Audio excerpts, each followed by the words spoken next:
In the quiet village of Umukoro, joy was born and sorrow followed quickly. A baby boy entered the world, but his mother's life slipped away. His cries filled the night, but his mother's voice was gone forever.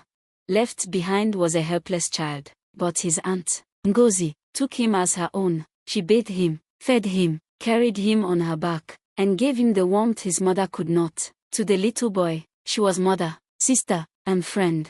But life has its way of taking people we love. Ngozi married and left for her husband's home. The boy ran after her, crying, but she could not stay. From that day, loneliness crept into his world.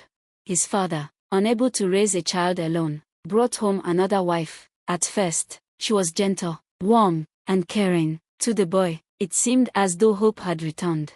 But soon, she bore her own daughter, Ozioma. That was when love turned to cruelty. The boy became a servant in his own father's house, scolded, beaten, and made to feel unwanted. Yet, in front of his father, she pretended to be kind. As years passed, Ozioma grew into a proud young woman, spoiled by her mother's favoritism. At village dances, she mocked her stepbrother. Laughter followed her, while shame wrapped itself around him.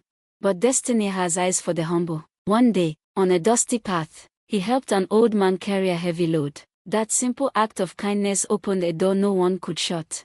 The old man returned with his daughter, a woman of beauty and grace. Before the boy's father, he asked for the young man's hand in marriage for his daughter. The family was shocked. Who would have thought the rejected one would be chosen? When the young man married and prospered, jealousy burned in the hearts of his stepmother and her daughter. Gifts filled his home, joy filled his life, and even his beloved aunt returned to bless his union. But in their eyes, it was an unforgivable success. Ozioma too found a husband, but her arrogance followed her into marriage. She refused to cook, refused to care, and turned her home into a battlefield. One day, the truth came like thunder. The maid she despised was carrying her husband's child. Ozioma's pride shattered. Her husband chose the maid over her, and Ozioma was sent back to her father's house in shame.